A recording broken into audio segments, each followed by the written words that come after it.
I sat on the edge of my bed, the soft glow of my desk lamp illuminating the cluttered space around me. My room was a mess, filled with discarded clothes and crumpled papers from school. But tonight, my attention was elsewhere. I had been hearing whispers, soft, almost imperceptible at first, like the rustling of leaves in the wind. But this was different. These whispers seemed to be calling out to me. "Jake?" I murmured to myself, trying to shake off the unease that crept up my spine. I pressed my palms against my ears, hoping to block out the sound, but it only intensified. "Just ignore it," I told myself. "It's just your imagination." But then, amidst the chaotic murmurs, a single phrase cut through the noise, crisp and clear. "We are not lost." My heart raced. My imagination couldn't fabricate something so hauntingly real.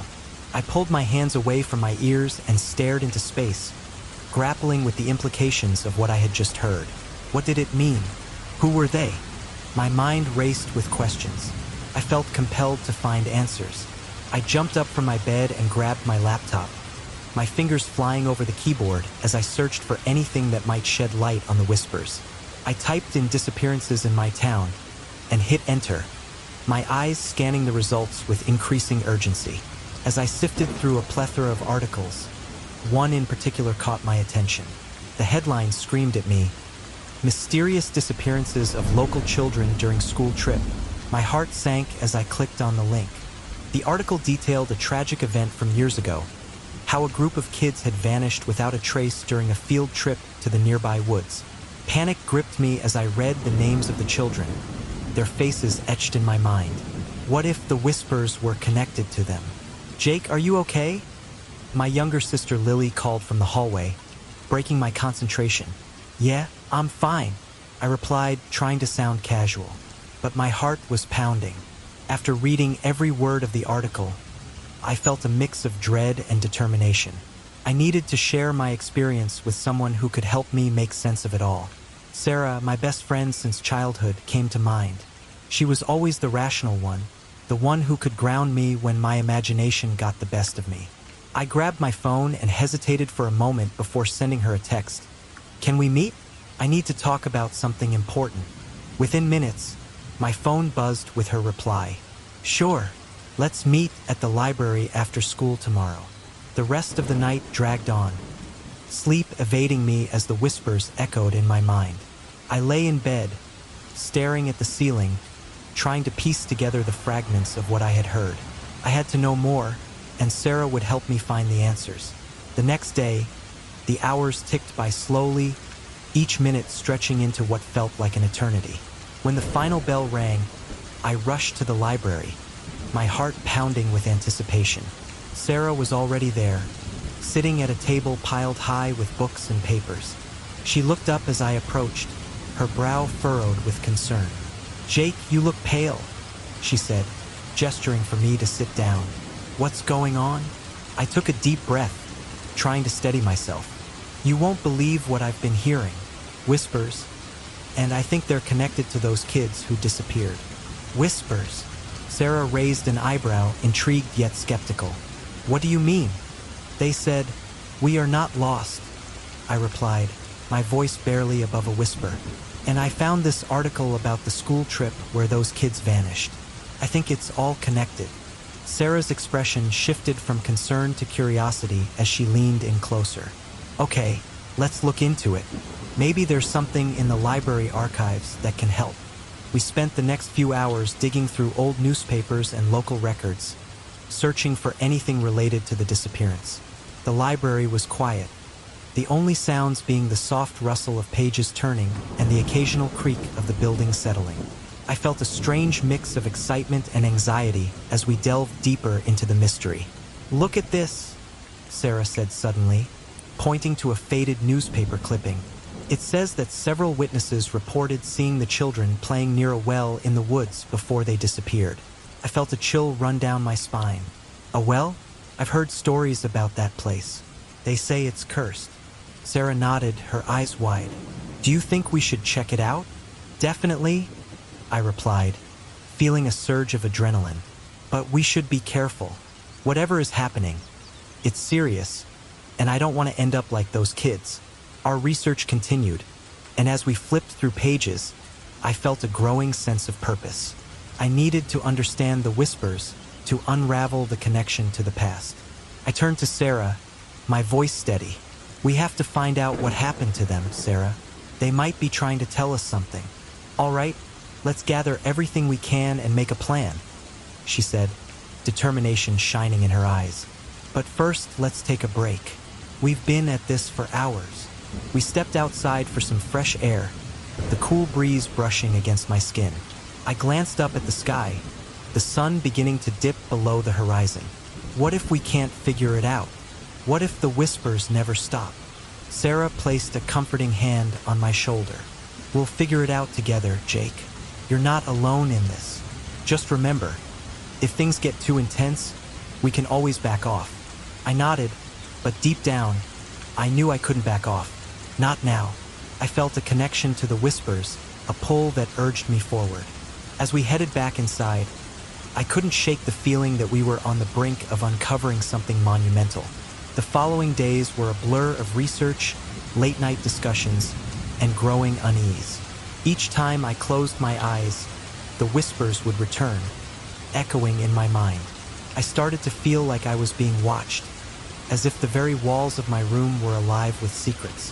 One night, as I lay in bed, the whispers intensified. "We are not lost," they repeated, now accompanied by faint laughter, children's laughter.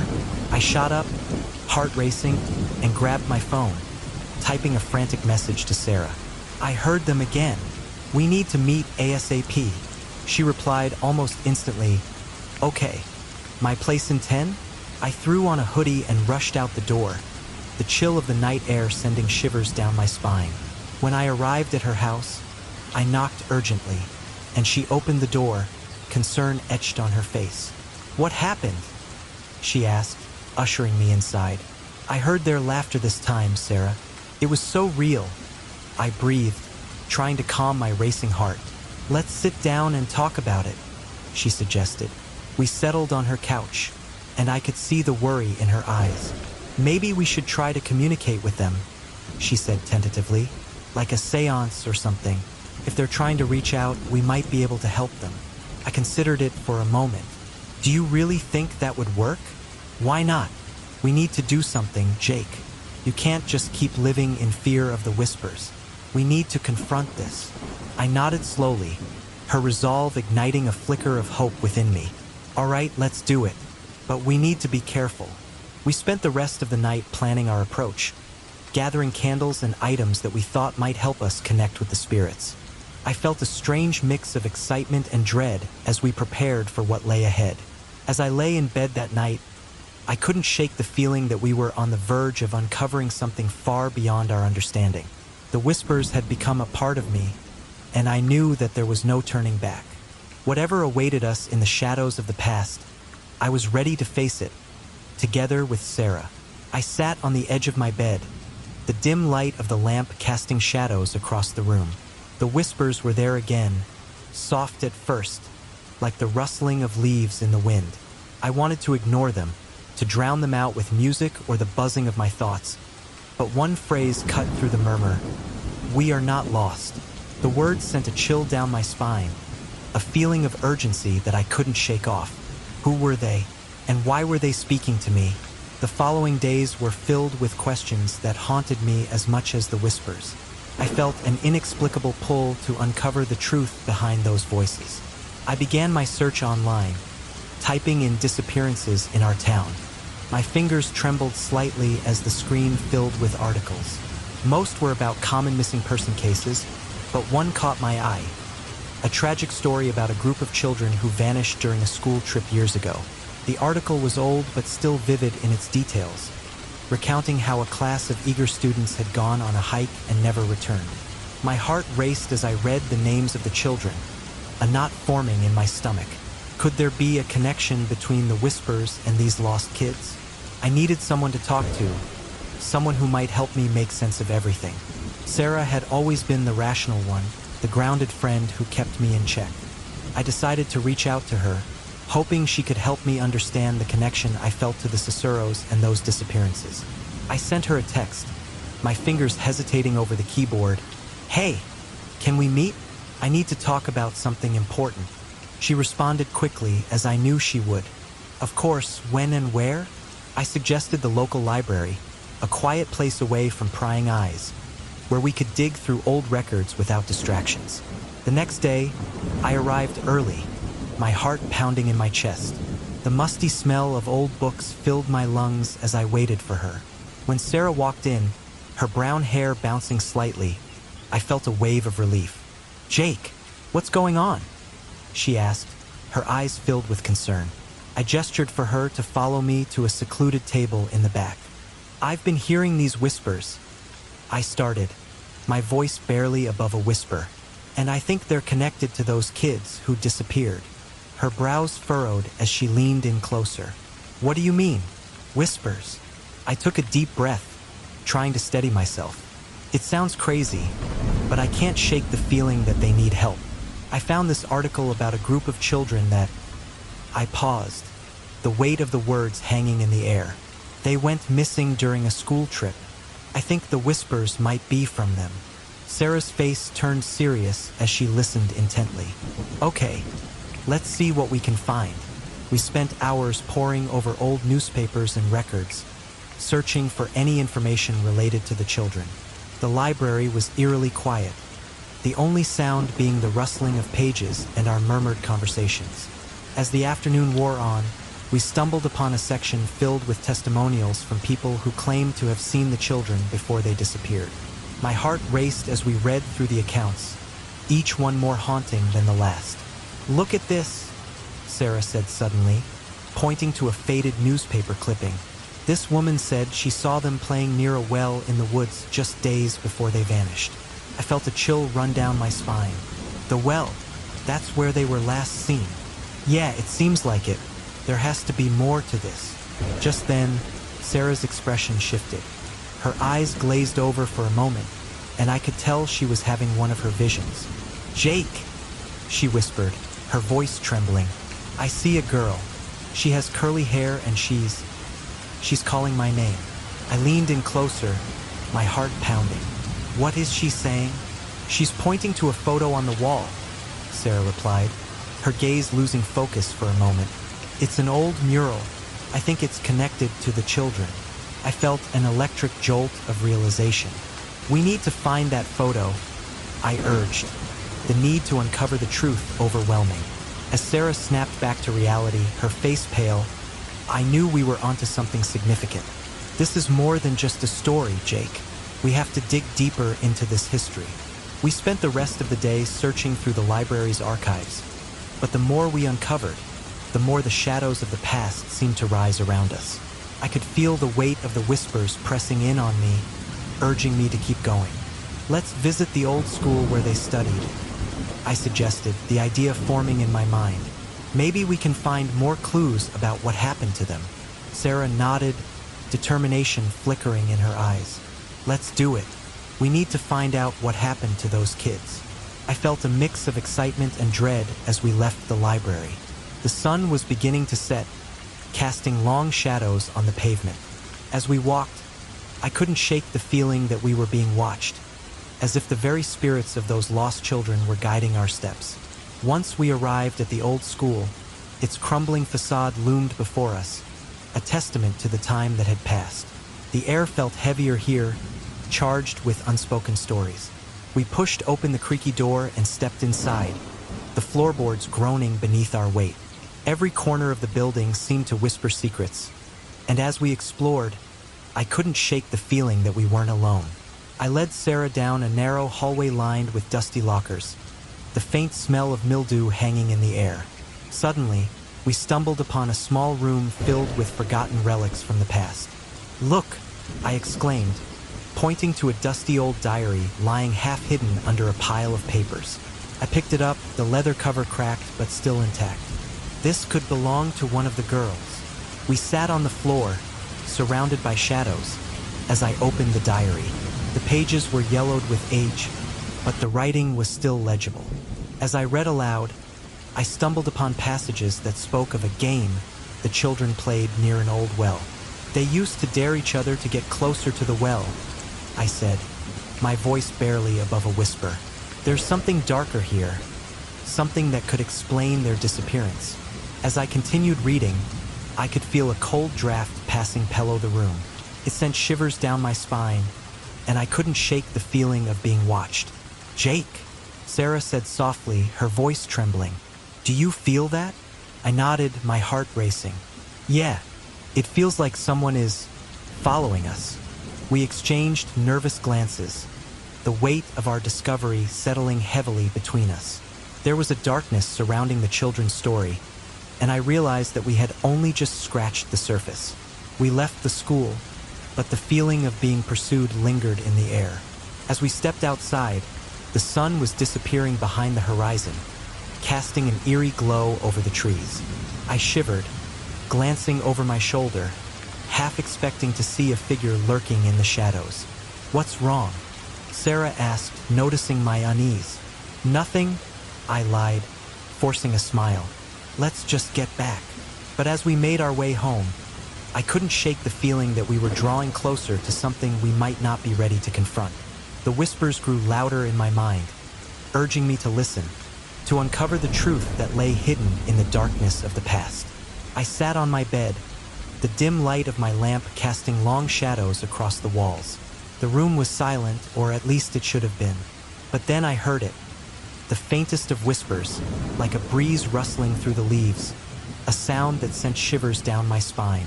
We are not lost. The phrase echoed in my mind, clear and haunting, as if it was meant for me. I tried to shake it off, convincing myself it was just my imagination playing tricks on me.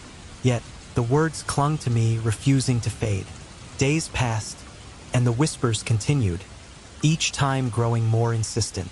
I felt a compulsion to understand them, to unravel the mystery they hinted at. My search for answers led me to the internet. I typed in disappearances in our town and scrolled through the results, my heart racing with a mix of dread and curiosity.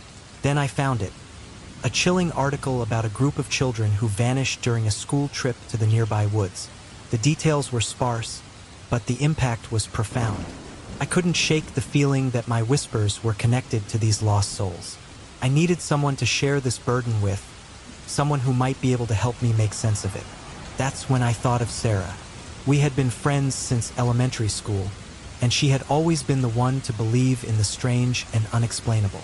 I picked up my phone and dialed her number, my heart racing at the thought of revealing my fears. Hey Jake, what's up? Sarah's cheerful voice on the other end was a stark contrast to the turmoil inside me. Can we meet? I need to talk to you about something strange, I said, trying to keep my voice steady. Sure. How about the library? I can be there in 20. She sounded intrigued, and I could hear the rustling of pages in the background, probably from the book she was reading. Okay, see you soon. I hung up, feeling a mix of relief and anxiety. I hoped she would understand. When we met at the library, I led Sarah to a quiet corner.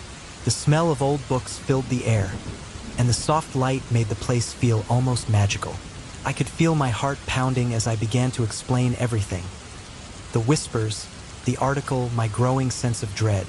Jake, this is intense, she said, her brow furrowing in concern. Do you really think it's connected to those kids? I can't shake the feeling that it is, I admitted. I heard them say, we are not lost. It's like they're trying to tell me something. Sarah nodded, her expression thoughtful. Let's see if we can find more information. There might be records or testimonies about what happened. We spent hours poring over old newspapers and local archives. The more we read, the more the mystery deepened. We found testimonies from people who had seen the children playing near the woods, their laughter echoing in the air before they vanished without a trace. It was as if they had been swallowed by the earth. Suddenly, Sarah's eyes widened, and she pointed to a faded photograph pinned to a bulletin board. Look at that, she exclaimed. It was a picture of a group of children standing together, their faces bright with smiles. One girl stood out to me, a girl with curly hair and a mischievous grin. Something about her felt familiar. Who is she? I asked, leaning closer to get a better look. I don't know, but she looks like she's trying to tell us something, Sarah murmured, almost to herself. I watched as her expression shifted, and it was as if a light flickered in her eyes. Sarah, I called, but she seemed lost in thought. Then, out of nowhere, she gasped, clutching her head as if she were experiencing a sudden headache. Jake, I saw her. She was calling my name. Her voice was barely a whisper, filled with a mix of fear and wonder. Who was? The girl in the photo. I pressed, my heart racing. Yes, she pointed to something, but I couldn't see what, Sarah said, shaking her head as if trying to shake off the vision. It felt so real. I felt a chill run down my spine. What do you think it means? I don't know, but we need to find out more. There has to be a reason she reached out to me. As we continued our research, I couldn't shake the feeling that Sarah's vision was more than just a fleeting moment. It was a sign, a clue that could lead us to the truth behind the disappearances. We were both drawn to the mystery, an invisible thread connecting us to the lost children. After hours of searching, we finally made a plan. We needed to visit the old school where the children had studied. Maybe there we would find something that would help us piece together the puzzle. The thought of stepping into that abandoned place sent a thrill of fear and excitement through me. The following day, we stood outside the dilapidated school building, its windows boarded up and walls covered in vines. I felt a weight in my chest as I pushed the door open, the creaking sound echoing through the empty halls. Dust motes danced in the sunlight filtering through the cracks. Let's split up and see what we can find, I suggested, trying to sound more confident than I felt. Okay, but be careful, Sarah replied, her voice filled with apprehension. This place feels off. As I wandered through the dusty rooms, I felt a sense of unease settle over me. Old desks sat in disarray, and the walls were covered in peeling paint. I couldn't shake the feeling that I was being watched, but I pressed on. In one of the classrooms, I stumbled upon a small bookshelf. I crouched down, brushing away the dust, and noticed a leather-bound diary tucked away in the corner. I picked it up, feeling a strange energy emanating from it. Sarah, come here, I called out, my voice echoing in the empty room. She rushed over, her eyes widening as she saw the diary in my hands. Where did you find that? It was just sitting here, hidden away, I said, flipping it open. The pages were yellowed with age, filled with neat handwriting. As I began to read aloud, my voice reverberated in the silence. Today we played by the old well again. It's our favorite spot, I read. We made up a new game that involves pretending to be lost in the woods. I paused, glancing at Sarah, who was listening intently. This is about the well, she said, her eyes shining with excitement. Maybe it's connected to what happened to them. I continued reading. I can't help but feel like something is watching us. Sometimes, I hear whispers when the wind blows. My voice faltered as I felt a chill run down my spine, echoing the same sensation I'd experienced in my room. What else does it say? Sarah urged, her curiosity piqued. I turned the page, the words blurring slightly as I read. I had a dream last night about the well. Felt so real. I saw my friends, but they were different. There was a shadow behind them, and I was scared. Jake, this is getting creepy, Sarah said, glancing around as if expecting something to leap out at us. I know, but there has to be more, I insisted, flipping through the pages until I found a section that made my heart race. We're going to play the game again tomorrow. I think we'll find something special if we go to the well. I closed the diary, feeling a mix of dread and determination. We need to go to the well, I said, meeting Sarah's gaze. As we exited the school, I couldn't shake the feeling that we weren't alone. A cold breeze whipped through the corridor, and I paused for a moment. Did you feel that? I asked, glancing over my shoulder. Yeah, it's like someone's watching us, Sarah replied, her voice barely above a whisper. The air was thick with tension as we stepped outside. The sun was beginning to set, casting long shadows over the ground. I felt a strange sensation creeping up my spine, like someone was following us. But when I turned around, there was nothing. Just the empty school and the quiet rustle of leaves in the wind. "Let's get out of here," I said, trying to shake off the unease that clung to me like a second skin. As we walked away, I couldn't help but feel that our journey was only just beginning. The whispers would not be ignored, and perhaps, just perhaps, the lost children were reaching out to us for a reason. The weight of the unknown hung heavily in the air as I sat on the edge of my bed, the soft glow of my desk lamp illuminating the scattered papers and half-finished sketches around me. It was one of those nights when the silence felt almost deafening, broken only by the faint whispers that seemed to drift through the walls of my room. At first, I tried to ignore them, convincing myself it was just my imagination playing tricks on me. But as the minutes passed, one phrase cut through the murmur: "We are not lost." My heart raced. I felt a chill run down my spine as I replayed the words in my mind. What did it mean? Who were we? The questions spiraled in my head, echoing in the silence. I shook it off, trying to convince myself it was just a figment of my tired brain. But deep down, I knew that something wasn't right. The next day, the whispers still lingered in my thoughts, urging me to seek answers. I dove into a rabbit hole of research, scouring the internet for any clues that could explain the strange phenomena I had been experiencing. My fingers danced over the keyboard, hastily typing in disappearances in our town. The search results flooded in, but one article stood out among the others, grabbing my attention like a moth to a flame. It detailed a tragic event from several years ago, a group of children who had vanished during a school field trip. As I read through the accounts, a knot formed in my stomach. The stories were eerily similar to the whispers I had heard. It was as if the past was reaching out to me, begging to be acknowledged. I could feel a connection, a thread weaving me into the fabric of their story. I needed to talk to someone who might understand. That's when I thought of Sarah. Sarah had always been the one I turned to when things got weird. She had a knack for seeing things from different angles, and I hoped she could help me make sense of the whispers. I texted her, and to my relief, she agreed to meet up at our local library. The thought of discussing the mystery with her filled me with both excitement and anxiety. The library was quiet, the kind of stillness that felt sacred. We settled into a corner with stacks of books and old newspapers surrounding us, a perfect setting for unraveling secrets. I could see the curiosity in Sarah's eyes as I relayed my experience with the whispers and the article about the missing children. "Do you think they're trying to tell you something?" she asked, her voice barely above a whisper. "I don't know," I replied, running a hand through my hair, "but it feels like they're reaching out, like they want me to help them or something." As we dug deeper into the research, we stumbled upon a collection of testimonies from people who had seen the children before they disappeared. Each account was chilling, filled with fragments of memories that painted a picture of innocence turned to fear. The more we read, the more I felt the weight of their stories pressing down on me.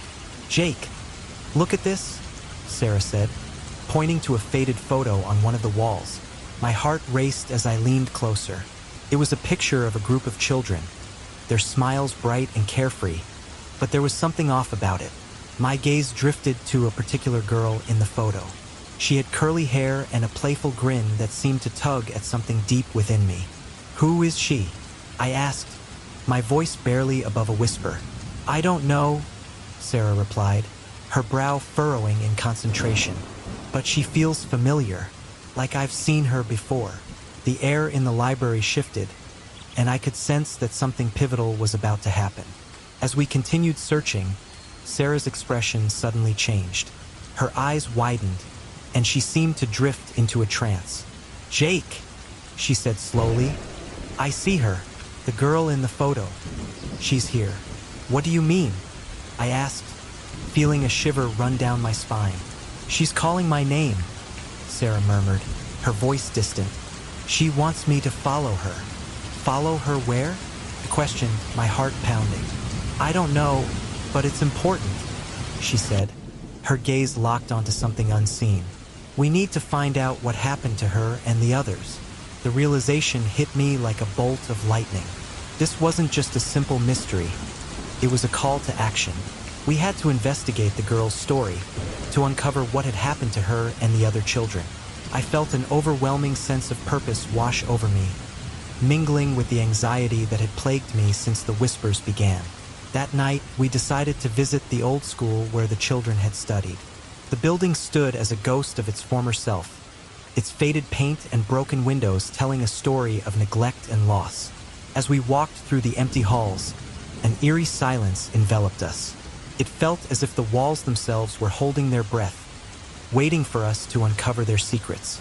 "Look," Sarah exclaimed, pointing to a dusty bookshelf in the corner. "There's something over there."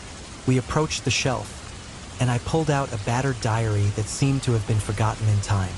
The pages were yellowed, and the handwriting was delicate but shaky. As I began to read aloud, Sarah leaned in closer, her eyes wide with anticipation. "It says here that they used to play a game near an old well in the forest." I read, my voice reverberating in the silence. "They called it the Whispering Game." "What's that?" Sarah asked, her curiosity piqued. "It sounds like some sort of ritual," I replied, flipping through more pages. "They would gather around the well and whisper their dreams and fears into it, believing it would grant them wishes." As I continued to read, a chill crept up my spine. The last entry was unsettling, filled with foreboding phrases about a darkness that lingered near the well. "Something went wrong," I said, my voice trembling. "They didn't just disappear. It was like they were taken." A sudden gust of wind rattled the window, and I felt a shiver run through me. It was as if the spirits of the past were pressing against us, urging us to uncover the truth. As we stepped outside the school, the air grew colder, and a sense of unease settled in my bones. I glanced over my shoulder, feeling as though we weren't alone. The feeling of being watched intensified, and I shuddered involuntarily. "Do you feel that?"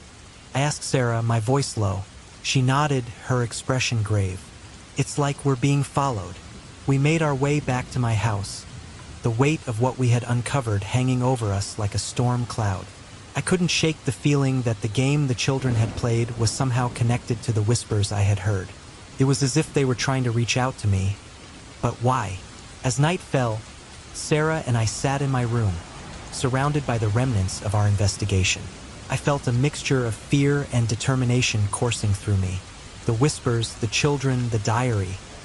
It all felt intertwined in a way that I couldn't yet comprehend. "Jake, do you think we should go to the well?" Sarah asked, her voice tentative. I hesitated, the thought sending a jolt of fear through me. What if we disturb something? What if it's dangerous? "I know it's risky, but we might find answers," she replied, her gaze steady. "We can't just leave it like this. They need us." Her conviction ignited a spark of bravery within me. I took a deep breath, steeling myself for what lay ahead. "Okay, let's go to the well. But we have to be careful." The following day, we ventured into the forest, the sun filtering through the trees and casting long shadows on the ground. With each step, the air grew thicker, charged with an energy that made my skin prickle.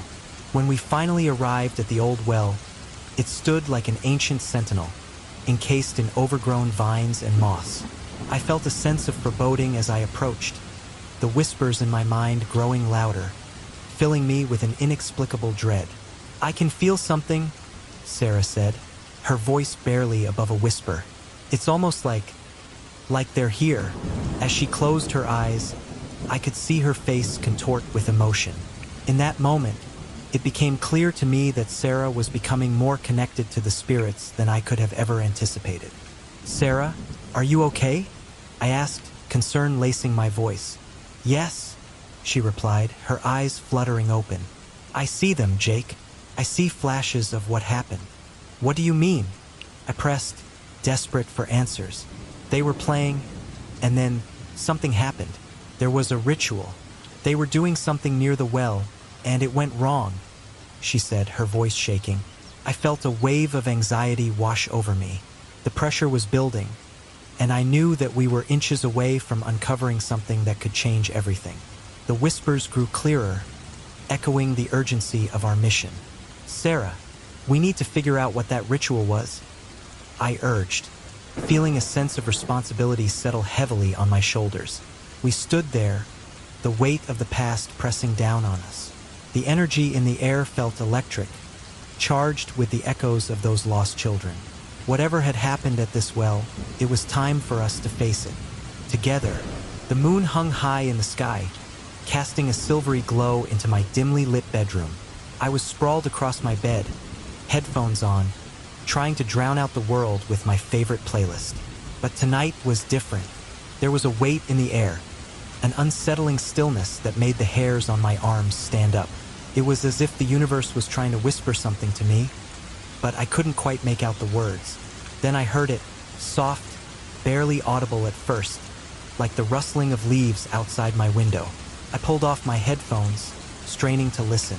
The whispers grew louder, more distinct, but still shrouded in mystery. "We are not lost," a voice echoed, clear as day, cutting through the haze of my thoughts. My heart raced. What did it mean? Who was speaking? I shook my head, trying to dismiss it as a figment of my imagination. But the phrase lingered, gnawing at my mind. I couldn't ignore it any longer. The next day, I found myself staring at my computer screen, fingers hovering over the keyboard. I typed in the search bar, "disappearances in my town." The results flooded in articles and news reports from years past. One in particular caught my eye, a group of children who vanished during a school trip. The memories of their faces, frozen in time, sent a chill down my spine. I clicked on the article, absorbing every detail. They had gone missing near the old forest, close to the abandoned school. The connection was undeniable. I needed someone to talk to, someone who might understand. Sarah had always been my confidant, the one person I could trust with the strange things that plagued my mind. So I called her. "Hey Sarah, can we meet? I found something weird," I said, my voice betraying the urgency I felt. "Sure, Jake. Where do you want to meet?" she replied, her tone curious yet concerned. "Let's meet at the library. I think I might have stumbled onto something important," I answered, feeling a mixture of excitement and dread. Once at the library, I could see Sarah already waiting for me at a table, her brow furrowed with concern. "What's going on, Jake?" she asked as I sat down, the weight of my discovery hanging heavily in the air. "I've been hearing whispers, and I found this article about those missing kids. It feels connected," I explained, my voice barely above a whisper. "Whispers? What do you mean?" she pressed, leaning in closer. "It's like they're trying to tell me something. They said, 'We are not lost.'" I could see the flicker of intrigue in her eyes, and I felt a sense of relief. Maybe she could help me make sense of it all. As we pored over the records in the library, I could feel the atmosphere shift. Dust motes danced in the shafts of light streaming through the windows, and the air felt charged with possibility. We found several testimonies from townsfolk who claimed to have seen the children just days before they disappeared. Each story added another layer to the mystery, weaving a tapestry of fear and intrigue. "Look at this," Sarah said, pointing to a faded newspaper clipping pinned to a board. "This girl, she looks familiar." Her voice trembled slightly as she leaned closer to the photo. "Who is she?" I asked, my heart racing. "I don't know, but I feel like I recognize her," Sarah replied, her brow furrowing in concentration. Suddenly, her eyes glazed over, and I watched in awe as she seemed to slip into a trance. "Sarah," I called, but she didn't respond. Her gaze was fixed on the photo, and I could see her lips moving silently. I felt a shiver run down my spine as she reached out, pointing at the girl in the picture. She's calling me," she finally whispered, her voice distant and ethereal. "Sarah, what are you seeing?" I asked, my voice barely a whisper. "She wants us to find her," Sarah said, her eyes wide with fear and understanding. "We have to investigate this further." The urgency in her tone stirred something deep within me. We had to uncover the truth behind the disappearances, no matter the cost. I nodded, determination settling into my bones. "Let's go to the old school." The drive to the abandoned school was filled with an uneasy silence. The trees loomed overhead like silent sentinels, their branches reaching out as if to warn us. When we arrived, the building stood decrepit and forlorn, its windows shattered like broken dreams. Inside, the air was thick with dust and memories. We wandered through the empty hallways, our footsteps echoing against the cracked tiles. As we explored, I stumbled upon a small room at the end of the hall. Inside, I found an old diary, its leather cover worn and faded. "Hey, Sarah, come check this out," I called, my heart racing with anticipation. She joined me, peering over my shoulder as I opened the diary. The pages were yellowed with age, the handwriting small and hurried. I began to read aloud, my voice filling the silence. "We found a secret place near the old well in the woods. It's a game we play, but I'm scared. What if we go too far?" As I read, a chill settled over me. The words felt alive, pulsating with an energy that was both thrilling and terrifying. "This is it, Sarah. This is connected to the disappearances," I said, my voice shaking with realization. "Jake, we need to go to that well," Sarah urged, her eyes wide with determination. As we made our way back outside, I couldn't shake the feeling that we weren't alone. A cold breeze whipped through the trees, and I shivered involuntarily. "Do you feel that?" I asked, glancing around. "Yeah, it's like something is watching us," she replied, her voice low. We drove to the forest, the weight of the diary heavy in my backpack. The sun was beginning to set, casting eerie shadows that danced among the trees. As we approached the old well, an oppressive silence enveloped us. "Are you ready for this?" I asked, my voice barely above a whisper. "I think so," Sarah replied, though I could see the flicker of doubt in her eyes. We set up a small ceremony at the base of the well, lighting candles and placing the diary before us. "If anyone is here, we want to communicate with you," I said, my heart racing. "We want to help." Just as the last words escaped my lips, a gust of wind surged through the clearing, knocking us both back. The candles flickered violently, and I felt a sharp pain shoot through my chest, as if the air had turned to ice. "Jake!" Sarah shouted, reaching for me as I stumbled to my feet. In that moment, I saw her, one of the lost children, her face pale and sorrowful. "You forgot us?" she accused, her voice echoing in my mind. The guilt washed over me like a tidal wave, crashing against my resolve. "No, I haven't forgotten," I yelled, desperation clawing at my throat. "I'm here to help you. Why didn't you save us?" The girl's voice echoed, piercing through the fog of my thoughts. "Stop it," Sarah cried, trying to pull me back, but I felt anchored in place, unable to move. The weight of her accusation hung heavy in the air, suffocating me. "I'm so sorry," I whispered, tears stinging my eyes. I didn't know how. I felt Sarah's hand on my shoulder, grounding me, pulling me back from the brink of despair. "Jake, we'll figure this out. We have to focus," she urged, her voice steady despite the chaos around us. But just as I began to regain my composure, Sarah was suddenly gripped by her own vision. Her eyes rolled back, and she gasped. "There's more. There's something we missed, something dark about the ritual." "Sarah, what do you mean?" I asked, panic tightening my chest. "They were not just victims. They participated in something they didn't understand," she stammered, her words tumbling out in a rush. "We need to know what that was." In that moment, I realized how deep the roots of this mystery went, intertwining not just the lost children, but us as well. The weight of our discoveries pressed down on us, and I knew we were on the verge of something monumental, something that could either save us or trap us forever. The night was dark, the kind of darkness that seemed to wrap around you like a heavy blanket. As I stood at the edge of the forest with Sarah, I could feel a chill creeping up my spine, a sensation that something was watching us. The trees loomed like silent sentinels, their branches swaying gently in the wind, whispering secrets I wished I could decipher.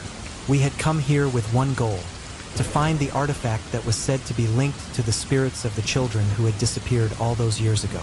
"Jake, are you sure about this?" Sarah's voice cut through the silence. Her brow was furrowed, and I could see the apprehension in her eyes. I wanted to reassure her, to tell her that everything would be fine. But the truth was, I was just as scared as she was. "Yeah, I mean, we have to do this," I replied, trying to sound more confident than I felt. "If there's a chance we can help them, we have to try." She nodded slowly, but I could tell she wasn't convinced. "It's just, what if we find something we're not ready for? Something we can't handle?" I took a deep breath, trying to shake off the unease that was settling in my stomach. "We've come this far, Sarah. We can't turn back now. We owe it to them." With that, we stepped deeper into the forest, the underbrush crackling beneath our feet.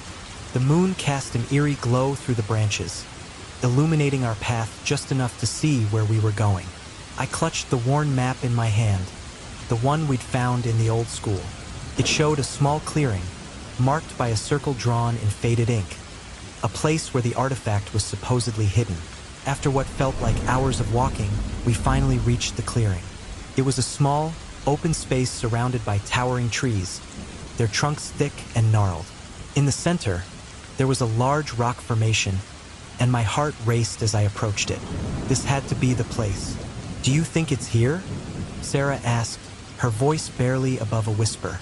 "I think so," I replied, scanning the area for any sign of the artifact.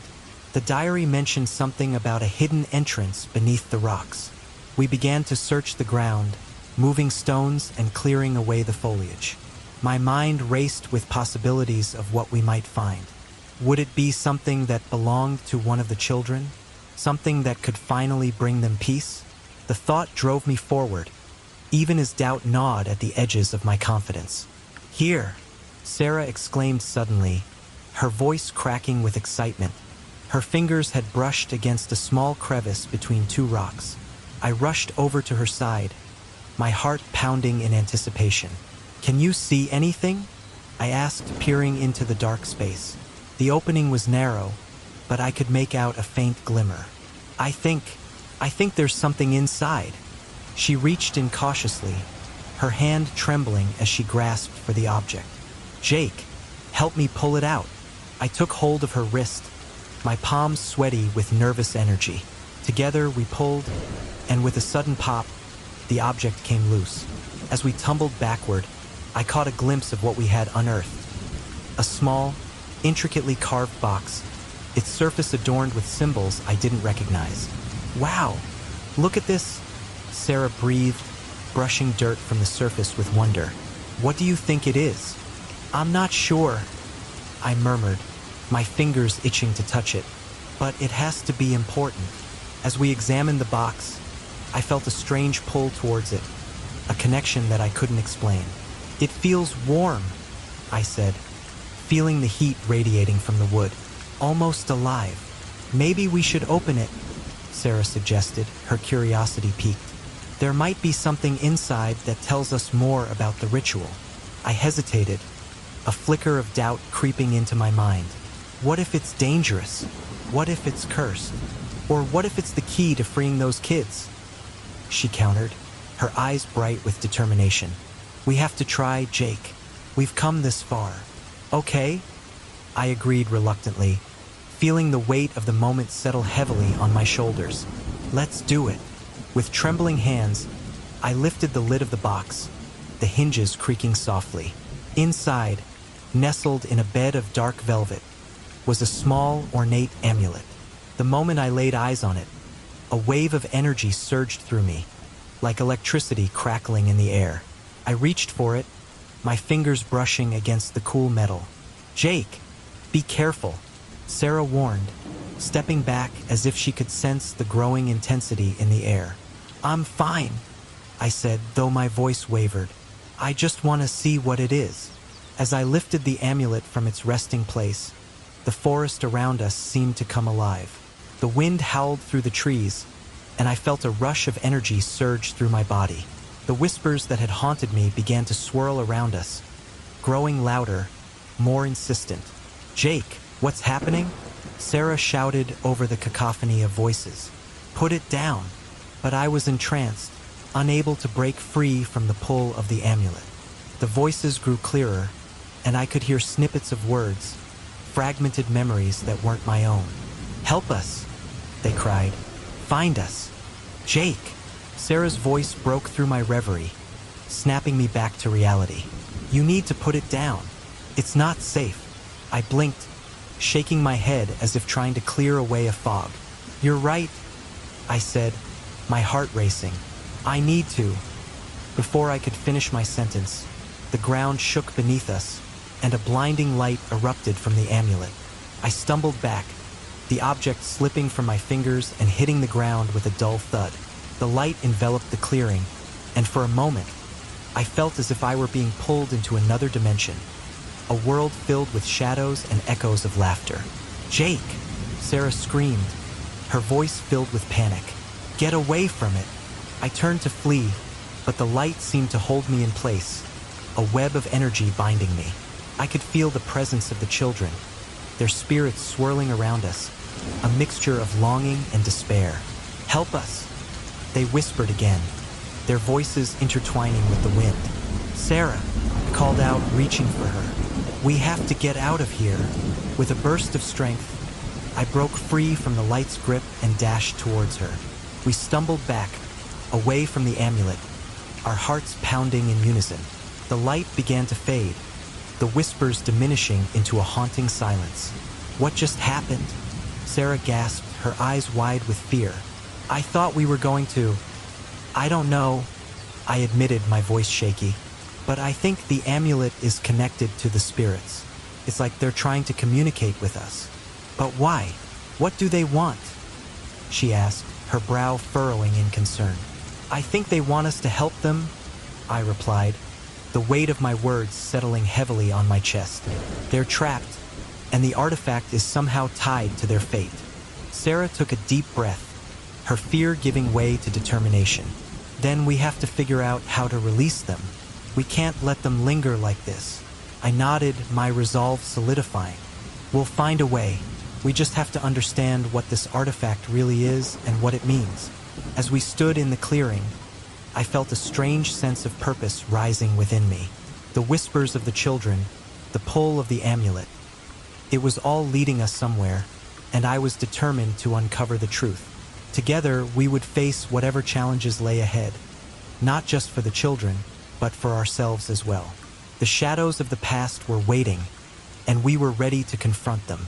I sat on the edge of my bed, the dim light from my desk lamp casting long shadows across the room. The whispers had grown louder, more insistent, like a haunting melody that refused to fade. Each night, as I tried to drift off to sleep, the voices would creep into my mind, weaving a tapestry of confusion and dread. "We are not lost," they echoed, a phrase that clung to me like a ghostly presence. It was as if the very walls of my room were alive with the stories of the disappeared children, their fates intertwined with mine in a way I couldn't quite comprehend. The weight of the whispers pressed down on me, urging me to seek the truth. I couldn't ignore them any longer. I had to understand what was happening, and I needed help. That's when I thought of Sarah. She had always been the more grounded one, the voice of reason in my chaotic world. If anyone could make sense of the madness, it would be her. We agreed to meet at the local library, a place that had become our sanctuary during this strange journey. As I walked through the familiar doors, the smell of old books and polished wood washed over me like a comforting embrace. I found Sarah seated at a table in the corner, her brow furrowed in concentration as she flipped through a dusty volume. "Hey," I said, sliding into the chair across from her. "Did you find anything?" She looked up, her green eyes sparkling with a mix of excitement and concern. "I found some testimonies from people who saw the children before they disappeared. It's all so eerie, Jake. It feels like they're trying to tell us something." I leaned in closer, intrigued. "What do they say?" Sarah flipped the pages, her fingers tracing the lines. Most of them describe seeing the kids playing near the old well in the woods. They mention laughter, but also an unsettling feeling, like something was watching them. She paused, biting her lip. One person even said they saw a group of them performing some kind of ritual. The mention of a ritual sent a chill down my spine. It connected to the diary we had found at the old school, the entries about a game they used to play. What if the whispers are connected to that? What if they're trying to warn us? I don't know, but we need to dig deeper, Sarah replied, a sense of determination in her voice. Let's see if we can find more about that ritual. As we sifted through the library's archives, I felt a strange pull in the atmosphere, a shift that made the hairs on the back of my neck stand on end. It was as if the very air was charged with energy, and I couldn't shake the feeling that we were being watched. I glanced around, half expecting to see a shadow lurking in the corners, but it was just us, lost in our research. Hours passed, and the sun dipped below the horizon, casting the library in a twilight glow. That's when Sarah suddenly froze, her eyes wide with shock. Jake, I just saw something. Her voice trembled, a mix of fear and awe. What do you mean? I asked, my heart racing. What did you see? She pointed toward a mural on the wall, depicting the town's history. There's a girl, a little girl with curly hair. She's looking right at me. I followed her gaze, my pulse quickening as I recognized the image. That's her, isn't it? The girl from the testimonies. Sarah nodded, her voice barely above a whisper. She's trying to tell me something. I can feel it. What does she want? I pressed, my curiosity mixing with concern. I don't know, Sarah admitted, her brow furrowing in concentration. But I think it has something to do with the well. The urgency in her tone ignited a fire in me. We had to investigate that well.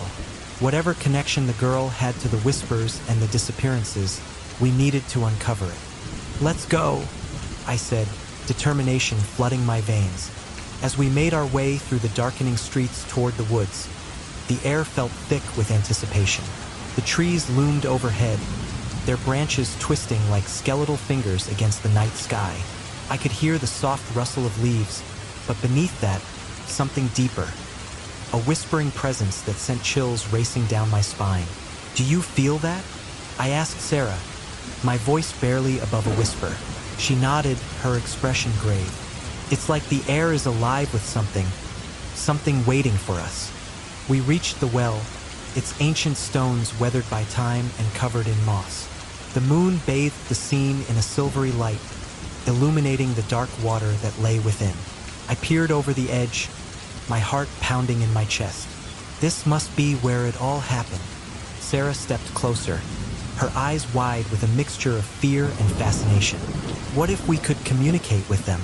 What if we could help? I took a deep breath, feeling the weight of the moment. We could try. Maybe if we reach out, they'll respond. We gathered some stones and arranged them in a circle around the well, a makeshift offering to the spirits trapped in the void. I closed my eyes, feeling the cool breeze against my skin, and began to speak. If you can hear us, we're here to help. We want to understand what happened to you. As the words left my lips, an unsettling silence enveloped us. The wind stilled, and for a moment, it felt like the world had paused. Then, without warning, a gust of wind whipped around us, pushing us back. I stumbled, my heart racing as a surge of energy filled the air. Jake! Sarah cried out, her voice filled with panic. What's happening? I don't know, I shouted, struggling to regain my footing. The wind howled like a banshee, and I felt a sharp pain stab through my chest, as if something was trying to reach inside me. I gasped, falling to my knees as a vision crashed over me. In that moment, I was no longer standing by the well. I was in a different time, a different place, a playground filled with laughter. I could see the children, their faces lit with joy, but then the scene shifted. I saw shadows creeping in the corners, dark figures lurking just beyond the light. A girl with curly hair approached me, her eyes filled with sorrow. You forgot us, she whispered, her voice echoing in my mind. You forgot what happened. I shook my head, tears streaming down my face. I didn't forget. I'm trying to help. But the girl merely pointed toward the shadows. You must remember. Only then can we be free. The vision shattered as I was thrust back into reality, gasping for breath.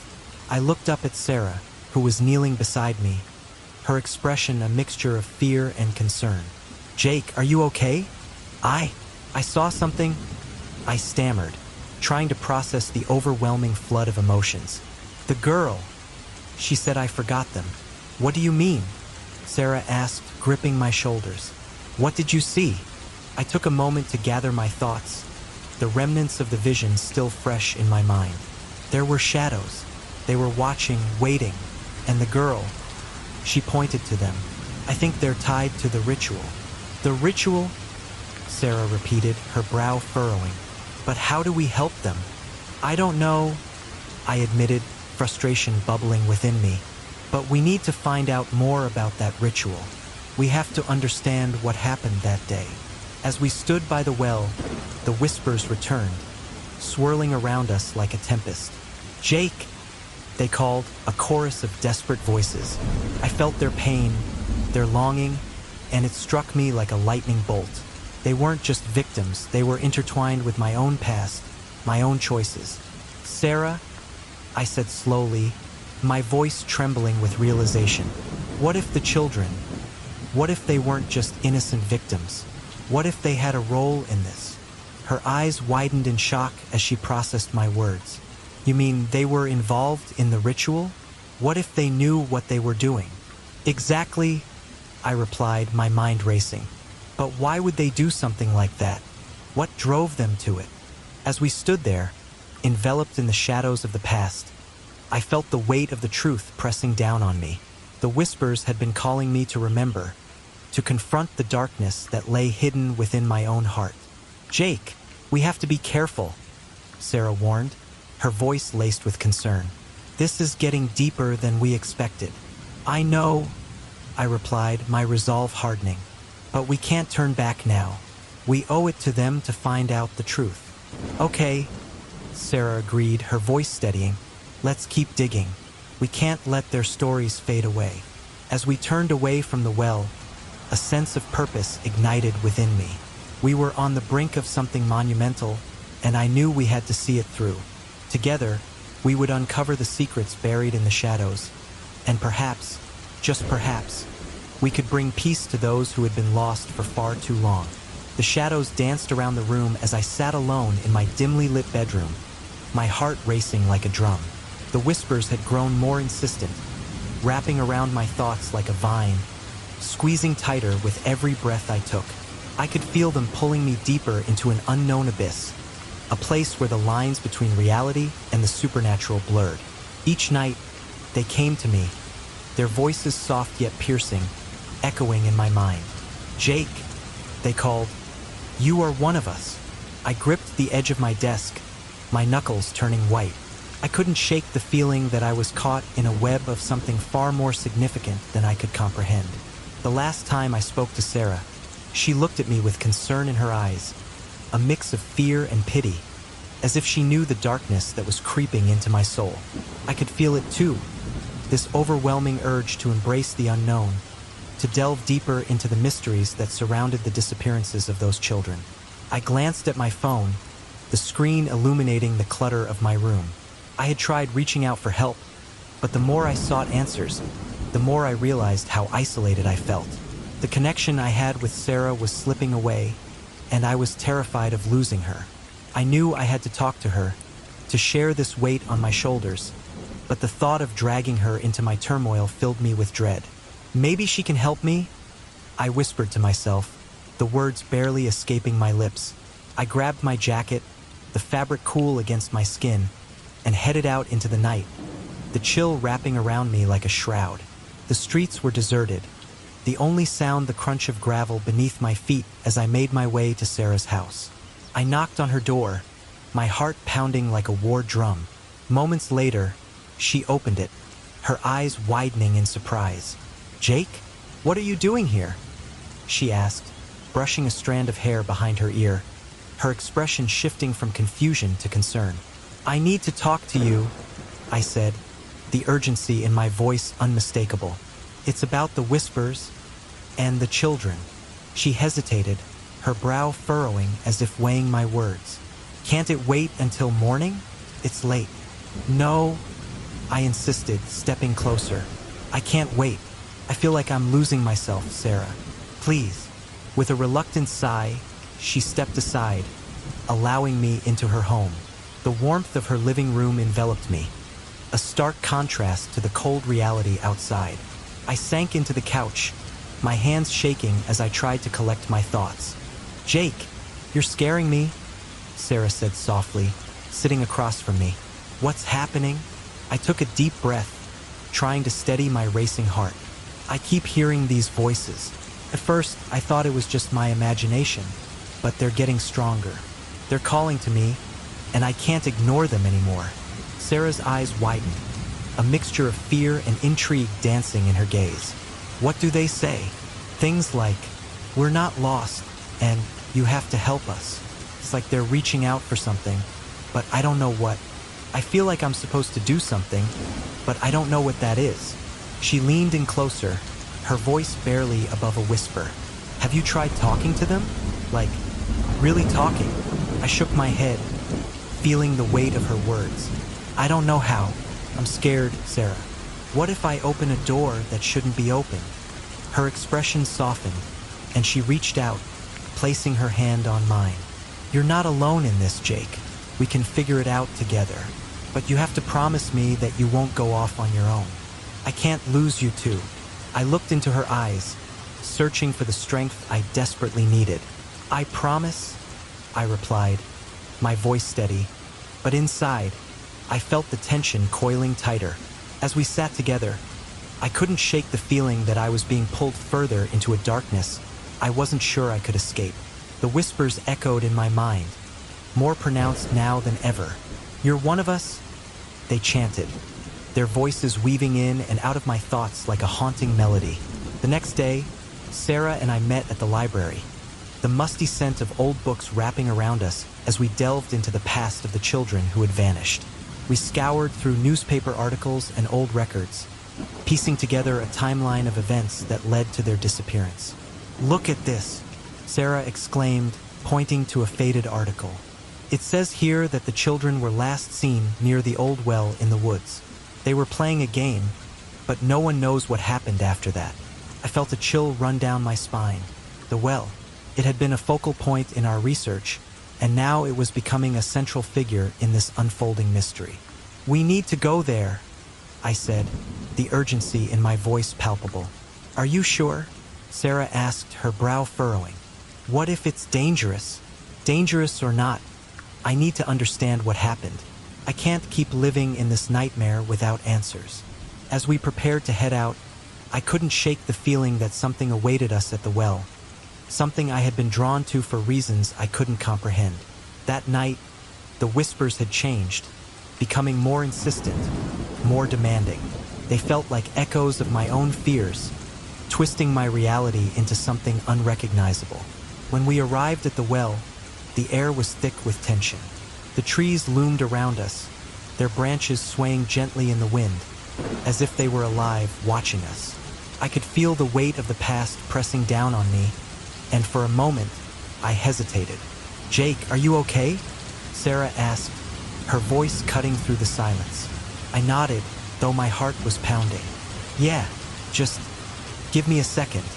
As I stepped closer to the well, the whispers crescendoed, wrapping around me like a storm. "Help us," they cried. "You're one of us." I closed my eyes, trying to block them out, but their presence was overwhelming. I felt like I was teetering on the edge of a precipice, staring into the abyss. I wanted to turn back, to run away from the darkness that threatened to swallow me whole. But I couldn't. Not now. "Jake!" Sarah's voice pulled me back to reality. I opened my eyes to see her standing a few feet away, her expression a mix of concern and determination. "I can't do this alone," I admitted, my voice barely above a whisper. "We'll do it together," she promised, stepping closer to me. "Let's try to connect with them to understand what they want." We knelt beside the well, the stones cool beneath our fingers. I took a deep breath, trying to steady my racing heart. "Okay, let's do this." As we began to speak, the air around us shifted, charged with an energy I couldn't explain. The whispers grew louder, swirling around us like a tempest. "Who are you?" I called into the darkness. What do you want from us? For a moment, there was silence, a heavy pause that felt like an eternity. Then I saw her, a little girl with curly hair, her face pale and radiant. She stood at the edge of my vision, her eyes pleading. "Help us," she whispered, her voice echoing in my mind. "We're trapped." I felt a wave of guilt wash over me, a crushing weight that threatened to pull me under. "I'm trying," I choked out, my voice trembling, "but I don't know how." The girl pointed to the well, her eyes filled with desperation. "Find the truth," she said, her voice fading into the wind. Suddenly, a gust of wind swept through the trees, knocking me backward. I stumbled, the world spinning around me. "Jake!" I heard Sarah cry out, but the whispers drowned her voice. In that moment, I was overcome with pain, a sharp, stinging sensation that cut through my chest. I gasped, clutching my heart, sinking to my knees. "Why are you doing this?" I shouted into the void. "What do you want from me?" The shadows around me twisted and writhed, forming a dark figure that loomed over me. "You forgot us," it hissed, its voice a chilling echo of my own thoughts. "You left us behind." "No!" I screamed, the words tearing from my throat. "I didn't forget. I want to help." But the figure only laughed, a sound that sent chills down my spine. "You're weak, Jake Miller. You think you can change anything? You're just like us, trapped in your own fears." In that moment, I realized the truth. The shadows, the whispers, they were a reflection of my own insecurities. I had been running from my past, from the choices I made as a child that led me to this very moment. "Sarah," I gasped, struggling to regain my composure. "I can't. I need you." The darkness shimmered, and suddenly, I felt her hand in mine. "Jake, I'm here," she said, her voice steady and reassuring. "We'll face this together." As I looked into her eyes, the air was thick with an eerie silence as I stood alone in the dimly lit forest, the shadows stretching like fingers around me. My heart raced as I faced the aftermath of the confrontation with the shadowy figure that had manifested my deepest fears. I could still feel the lingering presence of that dark entity, a reflection of everything I had buried deep within myself. The chilling realization washed over me. This was not just about the spirits of the children anymore. It was about me. "Jake," I whispered to the void, waiting for a response that I knew wouldn't come. I was alone in my struggle, but I knew that I could no longer pretend that these whispers in my mind were just echoes of the past. They were more than that. They were a call to confront the demons I had ignored for too long. As I turned, my feet crunching on the dry leaves beneath me, the moonlight filtered through the branches, casting ghostly shadows that danced on the ground. I had to find Sarah. I needed her support, her strength, something to anchor me to reality. But as I moved, I couldn't shake the feeling that my own insecurities were clawing at me, desperate to pull me back into the darkness that I had just escaped. I reached the clearing we had visited so many times before, where the remnants of the old well loomed like a sentinel of forgotten memories. The memories flooded back, the laughter of children echoing in my ears, the sounds of their joy now twisted into a haunting melody that resonated with my guilt. I took a deep breath, trying to steady my racing heart as I recalled the words of the spirit I had encountered earlier. "Face your fears, Jake," I murmured, the words tasting bitter on my tongue. But what if my fears are the very things that keep me from saving them? The night was still, but my mind was anything but. I could hear the whispers again, a cacophony of voices merging into one. "You forgot us," they seemed to say. "You abandoned us." A chill ran down my spine as I clutched my head, trying to block out the noise. But it was no use. They were inside me now. "Jake!" The voice cut through the fog of despair, and I looked up to see Sarah running toward me, her expression a mix of worry and determination. "There you are. I was so afraid something happened to you. I just needed some time alone," I replied, forcing a smile to mask the turmoil within. "But I think I need your help." She studied me for a moment, her brow furrowing. "You look pale. Are you okay?" "Not really," I admitted, my voice barely above a whisper. I faced something that showed me parts of myself I didn't want to see. I thought I could handle it, but I trailed off, the weight of my confession hanging heavily in the air. "What did you see?" she asked gently, stepping closer. "A version of myself that I've ignored," I confessed, feeling the tears prick my eyes. "It was everything I've hidden away. My fears, my regrets. I thought I could just push through this and help the spirits. But now I see that I have to face my own shadows first." "Jake, you're not alone in this," Sarah said, her voice steady and reassuring. "We'll face it together." I shook my head, feeling the weight of my guilt crushing me. "You don't understand. I've been so focused on helping those kids that I forgot about myself. I thought I could be their savior, but I can't even save myself." "Stop it," she said, her tone firm yet compassionate. "You're not their savior. You're their friend. And you need to remember that it's okay to be scared. It's okay to feel lost sometimes.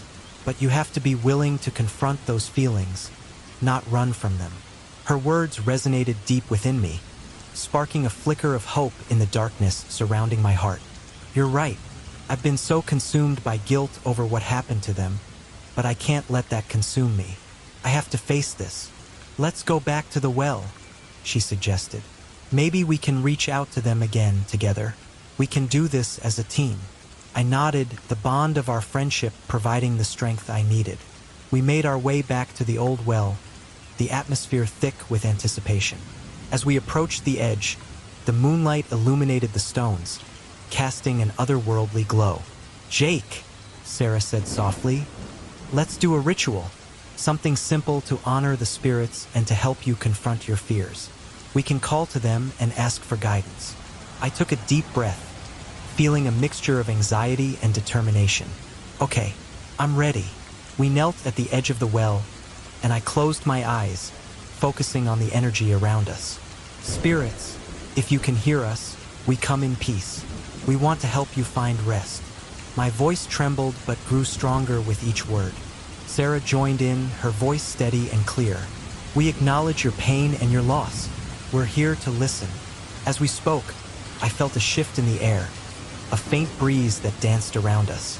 I opened my eyes to see the shadows swirling at the edges of the clearing, flickering like candle flames. "Do you feel that?" I whispered, my heart racing. "Yes," she replied, her gaze fixed on the darkness. "They're here." Suddenly, I felt a surge of energy coursing through me, and I gasped as the shadows coalesced into a figure. A young girl with curly hair, her eyes filled with sorrow. "Help us," she whispered, her voice echoing like a distant bell. "Who are you?" I asked, my voice shaky. "I am one of them," she replied, her form flickering like a candle in the wind. "You must remember, we were playing before it all happened." I felt a jolt in my chest as memories flooded back. My childhood, the laughter of friends, the carefree days spent playing games. But those memories were tainted with a sense of loss, a reminder of how quickly joy could turn to sorrow. "Why did you come to me?" I asked, desperation creeping into my voice. "What do you want from me? Face the truth," she urged, her voice growing stronger. "You carry our pain, but you also carry the key to our freedom. You must face your fears first." "What do you mean?" I pressed, my heart racing. "Your guilt binds us," she continued, her gaze piercing through me. "You must confront what you've hidden away. Only then can we be free." A wave of realization washed over me, and I stumbled back, overwhelmed. "No, I can't. I don't want to." "Jake, listen to her," Sarah said urgently, reaching for my hand. "You have to do this. You have to let go." "I can't," I cried, feeling the weight of my past crashing down on me. "What if I lose everything? What if I can't come back from this?" "Then you will have freed us," the girl said, her voice filled with a haunting yet gentle resolve. "You must choose to break the cycle." I looked into Sarah's eyes, searching for the strength I needed. "I don't know if I can do this without losing myself." "You won't lose yourself," she assured me, squeezing my hand. "You'll find yourself. We'll do it together. With a shaky breath, I nodded, slowly letting go of the fear that had gripped me for so long. I closed my eyes again, focusing on the surge of emotions that bubbled up from within. "I'm ready," I whispered, my voice steadying as I faced the darkness inside me. The shadows around us began to swirl faster, and the girl's figure intensified. "Then face what you've hidden," she urged, her voice echoing in the void. "Only then will we find peace." As I opened my eyes, I was enveloped in darkness, and the memories crashed over me like waves. I saw my childhood friends, the laughter, the games, but also the fear and the pain of loss. I relived the moments I had tried to forget. The day everything changed, the day I lost my innocence and my friends. "No!" I cried, my voice echoing in the void. "I can't change what happened, but you can change how it affects you," Sarah said, her voice cutting through the chaos. "You can release the burden. You're stronger than your past." I felt the shadows closing in, but I stood my ground. "I'm not afraid anymore," I shouted, my voice rising above the noise. "I will not let this define me." The darkness hesitated, and in that moment, I felt a sense of clarity. I understood that my guilt and regret were not chains. They were lessons. I had to face them, learn from them, and let them go. "Thank you," I whispered to the girl, my heart swelling with gratitude. "Thank you for showing me the way." As I released the last of my fears, I felt a warmth enveloping me, a light breaking through the darkness. The shadows began to dissipate, and I could see the girl smiling, her form flickering with hope. "Now we can be free," she said softly, her voice fading into the wind. "Wait," I called, but as I reached out, she was gone, leaving only a sense of calm in her wake. I turned to the air was thick with anticipation as Sarah and I stood at the edge of the ancient well, the moonlight casting eerie shadows around us. It felt like we were on the brink of something monumental, a moment that would change everything. We had come so far, piecing together the fragments of the past, diving deep into the mystery of the missing children and their connection to this very spot. Now, as we prepared for the final ritual, I could feel the weight of it all pressing down on my chest. "Are you ready for this?" Sarah asked, her voice barely above a whisper. She looked at me, her eyes reflecting a mixture of fear and determination. I could see the worry etched on her face, and it made my heart ache. "I have to be," I replied, my voice steadier than I felt. "We have to do this. For them." We had discovered the truth about the artifact, a relic that held the key to freeing the trapped spirits. But now, standing here, I felt the gravity of our decision pressing heavily on my shoulders. The spirit within the artifact, we had learned, was not just a victim. It was the source of the curse that had ensnared those children. It was a truth that shook me to my core. As we began the ritual, the atmosphere shifted. The wind howled around us, almost as if the very world was reacting to what we were about to unleash. I could hear whispers, faint and distant at first, growing louder as I focused. The voices reached out to me, calling my name, beckoning me closer to the well. "Jake," Sarah said, her tone urgent. "We need to keep our focus. Just follow the steps we practiced." I nodded, but my mind was racing. What if we failed? What if the spirit inside the artifact was too powerful for us to control? Doubt gnawed at me, but the thought of the lost children, their laughter echoing through my memories, pushed me forward. I had to do this. We stood hand in hand, drawing on the energy around us. I could feel the vibrations in the air, a pulse that resonated with the very essence of the earth. The artifact lay at our feet, a simple stone that felt strangely warm to the touch. I closed my eyes, focusing on the bond between us, the hope that surged in my heart. "Spirits of the past," I began, my voice firm despite the tremor in my hands. "We call upon you, seeking your guidance and your peace. We honor your presence and wish to free you from the binds that hold you." As the words left my mouth, the wind picked up, swirling around us like a tempest. I could feel Sarah's grip tightening on my hand, her breath quickening. The shadows danced along the ground, twisting and contorting as if they were alive. I opened my eyes, and my gaze fell upon the artifact once more. Suddenly, the air crackled with energy, and a figure began to emerge from the shadows. It was ethereal, a shimmering silhouette that took form before us. My heart raced as the figure materialized into a ghostly visage of a young girl, her hair cascading in waves, her eyes wide with a mixture of fear and hope. "Help us," she whispered, her voice a haunting echo. "We are trapped." "Who are you?" I managed to ask, my voice shaking. "I am one of them," she replied, her gaze piercing through me. "One of the lost children. We were taken, and now we are bound to this place. You must free us." I swallowed hard, feeling the weight of her words. "How? How do we set you free?" "The artifact," she said, her voice growing stronger, more insistent. "It holds the key, but it also carries the burden of our fate. You must choose." "Choose?" Sarah echoed, her eyes darting between me and the apparition. "What do you mean?" The girl stepped closer, her form flickering like a candle in the wind. "To free us, you must understand what binds us. You are connected, Jake. Your life is intertwined with ours." My heart raced as her words sank in. I had spent so long trying to unravel the mystery, but what if the answer lay within me? What if my own past held the secrets to their freedom? "I don't understand," I said, my voice barely a whisper. "What do you mean by being connected?" The girl's expression softened. "You made a choice long ago, a choice that affected us all. You must confront that choice, face your fears, and embrace the truth of who you are." I felt a chill run down my spine as memories flooded back. Fragments of my childhood, moments I had buried deep within. The games we played, the laughter we shared, and the time I had let them down. I had chosen to walk away when they needed me the most, and now I was being confronted with the consequences of that decision. "Jake, what is she talking about?" Sarah asked, her voice breaking through the haze of my thoughts. I don't know," I stammered, the weight of my guilt crashing over me like a tidal wave. "I think I remember something.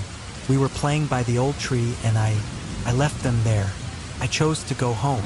That choice cost them their lives," the girl said softly, her eyes glistening with unshed tears. "You have the power to change that. You must be willing to sacrifice a part of yourself to set us free." I looked at Sarah, desperation in my eyes. I can't sacrifice anything more. I've already lost so much. But if you don't, they'll never find peace," Sarah urged, her voice trembling with emotion. "We can't let fear dictate our actions. We have to be brave." The girl nodded, her form flickering with the intensity of our conversation.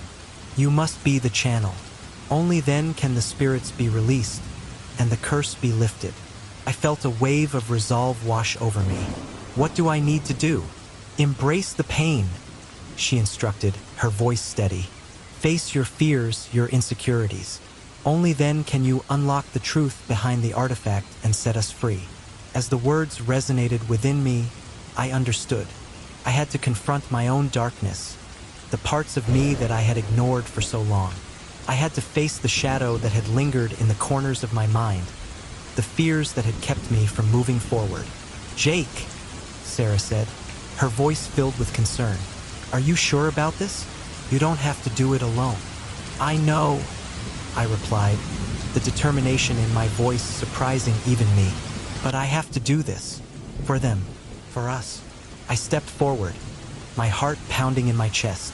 The girl reached out, her hand brushing against mine, and I felt a surge of energy coursing through me, igniting a fire within my soul. The shadows around us swirled faster, and I could feel the weight of the spirits pressing in, urging me to take the leap. "Embrace your truth," she whispered, her voice a gentle caress. With a deep breath, I closed my eyes and plunged into the depths of my mind. Memories surged forth, moments of doubt, moments of regret. I saw the faces of my friends, their laughter echoing in my ears, and the moment I had chosen to leave them behind. I felt their pain, their fear, and the weight of my decision crashing over me like a tidal wave. But I also felt the strength that had carried me through those dark days. I remembered the times I had stood up for what was right, the moments I had fought back against my fears. I was not just a coward. I was a survivor. I had the power to change my story. Jake! Sarah's voice pierced through my thoughts, grounding me. I'm here. You're not alone. With her support, I embraced the shadow within me. I confronted the fears that had haunted me for years, the insecurities that had held me captive. I felt the darkness begin to lift, replaced by an overwhelming sense of clarity. As I opened my eyes, I found myself standing at the precipice of the unknown. The girl hovered before me, her expression a mixture of hope and determination. You are ready. Now release us. I took a deep breath and focused on the artifact. I could see the swirling energy within it, pulsating with the weight of the spirits it contained. I reached out, feeling the warmth of the stone seep into my skin, and closed my eyes once more. I release you. I spoke, my voice steady and strong. I embrace my truth, and I free you from the binds that hold you. You are not forgotten. The wind howled around us, swirling with a force that threatened to knock us off our feet. The shadows began to dance wildly, and I felt the energy rising, a torrent of emotions that surged through me. I opened my eyes, and in that moment the girl smiled. You have done it, she said, her voice ringing with clarity. You have faced your fears and embraced your truth. Now, we can be free. As the words left her lips, a blinding light erupted from the artifact, illuminating the night sky. The shadows coalesced into a swirling mass, and I could see the outlines of the children, their laughter echoing in the wind. They danced around us, their spirits soaring, finally free from the chains that had bound them for so long. Thank you, the girl said, her voice a soft whisper as she began to fade. Thank you for remembering us.